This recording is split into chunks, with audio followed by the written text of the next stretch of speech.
with Jalen Hurts. It's been a bit of a bumpy preseason for the Eagles quarterback as he learns a new offense in Philadelphia. A number of social media clips have popped up throughout training camp showing Hurts throwing interceptions. Some reports, like I said, had it at about 13 interceptions in 16 practices. Jordan Mailata has addressed the situation, stating, here we go, let's see. Everyone's talking about all the picks and stuff, but it's not about that. It's, is he executing what coach is trying to get him to do? And he is. Before, he would be a little hesitant, but now there's no fear. This year, he's not afraid of making mistakes. When you're learning something new, that's how you have to be. You got to have thick skin. All right, Greg, I'll start with you. Do you agree that Jalen Hurts' interceptions in camp are being overblown? Yeah, they are overblown, but we're acknowledging them because the last time we saw Jalen Hurts throw interceptions like this was the year after they lost the Super Bowl. He got gotten paid, deserving of it. They ran the offense through him. It was a huge passing attack, and it was like, okay, wait a minute, pump the brakes. Maybe this wasn't the right decision. And so since then, we haven't seen this version of Jalen Hurts because we haven't seen them forcefully throwing the ball down the field, him pushing the ball in tight windows, all of those things. So with that being said, I actually like seeing this.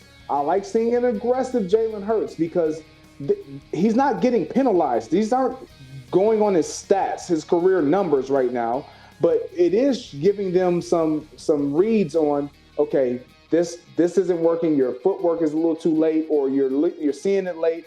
All these things he's going to take into the film study room and try to make the adjustments prior to week one. And then you hope that he erases those mistakes, because we all know the ball is the most important thing. You can't turn the ball over, especially at the quarterback position.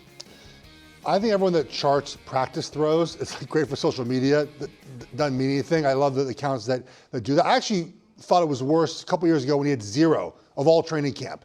You gotta try things, right, in training camp. That's the point of practice, right? There are certain practices when it is, hey, we are working on deep play action passes. You must throw the ball in this practice, right? You must make it happen. And so I like to see that he's trying now. Some of the video we saw, it looked to be a timing issue. A lot of it is late. Well, it's a new offense, right? He's working through things. And so I think it's about the why more than the absolute number of interceptions, right? Why is it happening? Is this something we're working on? Are we forcing him to throw this throw because it makes him uncomfortable and we're working through in practice? So I would much rather see a quarterback do this. I remember a few years back, Mahomes, 20 interceptions in training camp, some insane number like that.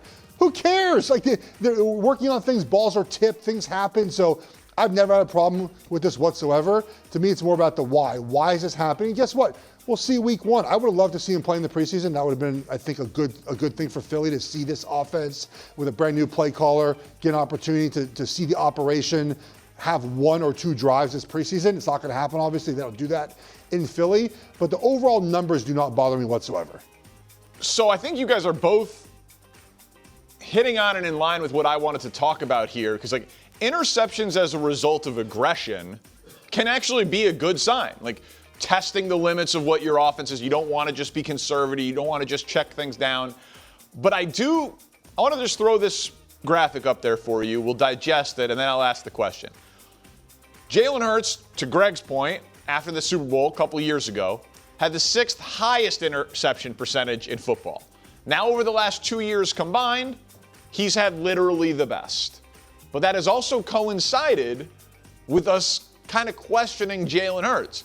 A.J. Brown being upset, them leading the NFL in 3 and outs for long stretches of time, low offensive outputs in the passing game. And I guess my question is Jalen Hurts a talented enough thrower of the football to be a higher interception guy as a product of aggression? Because a few years ago, when they were awesome offensively, they were 2-2 through the first 4 games, and they were like, hey, we're so good. The only way we are going to lose is if you turn it over. And he stopped turning it over. They gave it to Saquon Barkley, and they won 16 of 17 games and had one of the great rushing seasons of all time. So, Greg, I don't have a problem either with training camp interceptions and being aggressive, and you're playing a great defense in practice, and you are learning a new offense. All of those things are fine to me in a vacuum. But in real games, we saw the Eagles try to throttle it back on Hurts because he was making too many mistakes and it was costing them. I don't know if he is a talented enough 3-level thrower of the football to actually execute this offense in the way that they seem to want him to be doing it based on training camp. So in years prior, after the Super Bowl that they lost, and then we saw him, they leaned into who he was as a passer. And he wasn't terrible throwing the football, but he had a lot of interceptions. We saw that. Since they haven't, and you can see it has messed with him mentally. Like he hesitates, he double hitches, he doesn't release it on that initial drop step in that heel hitch. And so for me, when you look at, if you're Sean Mannion, you are constantly encouraging him to let it go, let it fly, let it rip. What that then will do is heighten up the turnovers when you don't care in practice. It's all right. We'll make that, to Jeff's point, it's all right. We'll make that correction. We'll see what we did wrong. We won't do it the next time. Now, it also is reassuring your quarterback that I trust you, that I believe in who you are. I believe in your abilities. This is your offense. This is not Saquon's offense. We know we're going to run the ball, but this is your offense. And if the Eagles are going to make noise this year and they're going to have a deep playoff run, they are going to need Jalen Hurts to be able to throw the football when expecting him to throw the football. That's third down, right? Third down in those situations when it's a drop back pass situation where he has struggled maybe the most in the last couple of years. I think it's not great the three of us are discussing whether or not he can be trusted throwing the ball down the field a little bit more and being more aggressive, right? I mean, we don't ask the same question with a guy we just talked about, Justin Herbert, earlier, right? We don't ask those questions about other top-end quarterbacks. The list you had up earlier of interception rate, we don't ask of those four guys, right? Like, can he really do this? It's a big year for Jalen Hurts, right? They're switching the entire offense, trying to maximize his potential in this new offense. His back is going to be to the line of scrimmage, you would imagine, at times in the play-action pass. But this offense has produced easy yards over the years because of its play design in the play-action game, right? There should be opportunities, Greg, you've been in this offense, to make plays down the field if Hurts trusts himself to throw it deep. So I think they're trying to pull that out of him right now. Hey, man, take your chances. Make it happen, because the regular season, we'll be able to generate some of these just formationally and running the football and scaring teams that way. We'll be able to take some shots over the top when it matters most. Yeah, and one thing we don't talk about in training camp is when we watch defenses be so much more aggressive, like they're sitting and squatting on routes because they don't care about giving up the touchdown. It's practice. We'll also steal the script too, but I mean, we won't talk about that. They want that easy interception. Now, in that game, you're not going to have DBs. Not all DBs are going to be squatting and sitting and going for that interception. And it takes just that split second to complete a ball, to intercept the ball. And he's going to have that time in real time when it matters most because of the threat of what you're talking about, that play action, those guys being able to beat him over the top. You're not going to just squat on all those routes like a lot of our DBs tend to do in training camp, which makes every receiver annoyed and frustrated. The defense steals the script? Yeah, they'll steal the script. They'll steal the script. Yeah, sometimes they'll look at the script, see what plays is coming up. Yeah, yes. All of that goes on. It happens all the time. Spoken like a couple of offensive guys. My God. Hey, listen, the Eagles were 19th in scoring and 24th in yards. Something needed to change. Yes. And it feels like they're breaking a few eggs on their way to making an omelet here. Let's head to Green Bay, where the Packers added another weapon for Jordan Love. They've reportedly agreed to a one-year deal with tight end Jonnu Smith. Now, Green Bay has hopes of getting back to the form that they saw in their 9-3-1 start last year before injuries, namely to Micah Parsons, derailed them. Odds makers, not as optimistic, not terrible. 7th best odds to win the NFC, just ahead of my Bears, I was kind enough to note. They've got significant pieces returning from injury this year. Now, I've been looking forward to this topic all day because Jeff was like, why should I be scared of the Packers? And Greg Jennings like, everyone should be scared of the Packers. So, Greg, do you view your Packers as a Super Bowl contender? Because Geoff Schwartz does not. Yeah, I know Jeff doesn't, but who cares? Look, the reality of it is this team is a Super Bowl contending team. This is why we talk about them. When we think about the North, we look at them and we feel like, well, they have one of the better quarterbacks in that division. What is his ceiling? Can he do it consistently, and can he do it when they need him to do it? We'll see if he can. But I'm not saying they're contenders because they added Jonnu Smith. Like, let's be clear here. They are contenders with a healthy Micah Parsons in the current roster as it's configured, with Jordan Love at quarterback. Now, we'll see the emergence of Matthew Golden. I think we're going to see him in a lot of different areas, outside, inside, formation variation, him with the ball out of the backfield. I think we're going to see a lot of that. And it's going to unlock who they want to be offensively. But this team is a Super Bowl contending team with a healthy Micah Parsons. That is the key, though. All right. I went to one of those surveys that gets put out in the summer, right, of NFL GMs, executives that rank the players 1 through 10. And we of course, discuss this very often. Greg, how many players on the Packers were on that rank them 1 through 10, right? Quarterback, wide receiver, interior offensive linemen, so guard, centers, tackles, edge rushers. How many Packers were on the list from NFL decision makers? What's your point, Jeff? I mean, Micah probably was on there. My point is that Tucker when I look at teams that I think can win a championship, I want to see a ton of playmakers that I'm worried about facing, right? And there were 4 guys on the list, by the way. It was Parsons was ranked 2, Kraft was 6. I think Kraft is a little underrated, by the way. Yeah. Cooper was 9th, and McKinney was 3rd as a safety. So I just want to see better players on a team if I'm looking at a contender. We talk about the Rams. How many playmakers do they have on their team? We talk about Seattle. We talk about the Eagles, the Cowboys, right? They have a bunch of these, what I call game records, right? That's what we did young with Carolina. We circled the game records, right?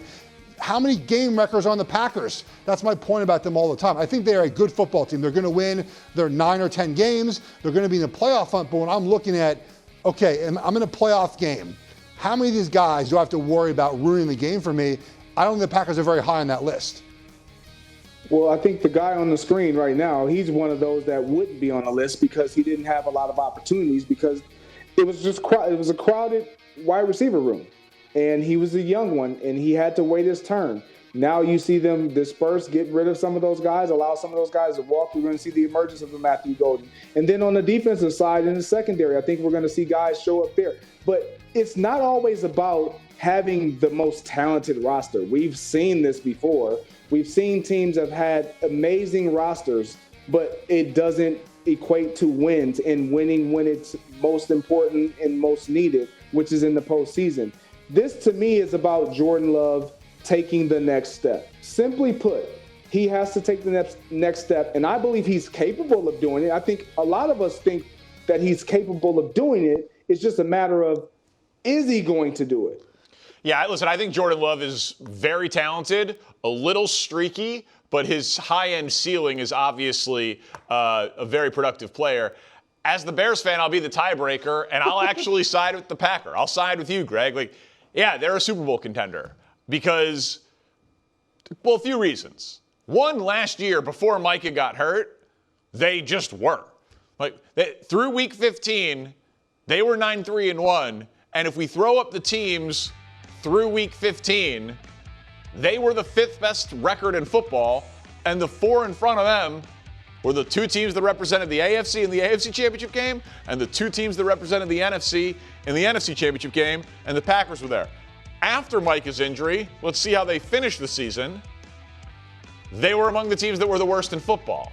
So now you don't want to have all of your hopes planning on one guy, but they made a huge acquisition for him. I think the Packers have some depth issues on defense. I got real questions about their offensive line. But I like their quarterback. I like their weapons. I like their pass rusher. And I like their head coach.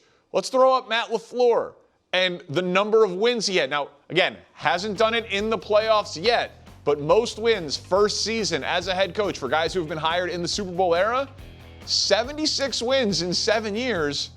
Every year, they're double-digit wins. They're right there. And so if they get Micah back in Week 5 or 6 and they haven't sunk their season, That's to me the number one story with the Packers. Is Jordan Love able to carry them in September when Micah isn't there? Because I think that they could win the North, and I think they could finish last in the North because Micah's going to miss that first game against the Vikings. He's going to miss that first game against the Bears. Well, if Jordan Love isn't up to the task in those games early in the season, they're going to be 0-2 in the division, and that's going to be a hole they're not going to be able to dig themselves out of.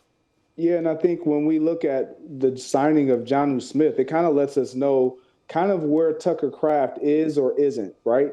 Like, if he was 100% healthy and we're showing his old versions of himself, then there's no need for it. And even if he was, you still need depth at that position in case of injury, right? So for me, it's about those two guys. Tucker Kraft was a huge part of why they were successful in that 9-3-1 portion of their season. Not all of it, obviously, because he got hurt earlier. But again, if you go back to what I said before, they are Super Bowl contenders as long as Micah Parsons is available. Like, at some point, and Danny, you hit the nail on the head again, Jordan Love is going to have to be the guy, even when Micah Parsons comes back, but more so of the weight is going to be shouldered by Jordan Love, and we are going to expect for him to deliver until Micah Parsons make his return. So the Packers are such a contender, guys, that if they lose one pass rusher, that's the end of their season? That's it? We're done? We're just wrapping it up? So here's the deal. I think they are still contenders. But when we talk about teams, we talk about them in their completion, in their totality. We don't talk about them minus a player. Like, it's Sure. like, okay, if we go to the Rams, are we saying, man, now, as they currently are configured, if they are to lose Myles Garrett, are we saying, oh, the Rams are a sure thing all over again? I wouldn't change my we're not opinion saying- very much about the Rams if Myles Garrett went out. No, look, yes, you would. I'm telling you, I wouldn't. You can clip this out. I wouldn't. They don't have Aaron Donald yet. Of course they don't, but they didn't have him last year, and they made it pretty far. Yeah, but they also had a elite pass rusher that they traded for Myles Garrett. So if Myles Garrett was to go down, then who do they have? Right, no Jared Verse, no Myles Garrett. They're not the overwhelming favorites to win the Super Bowl. You still like them, but you're like, they lost one guy, and we would look at them drastically different.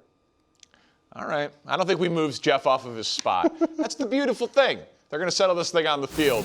Thanks for watching. Subscribe here to get more from the show and to check out clips from other shows on FS1.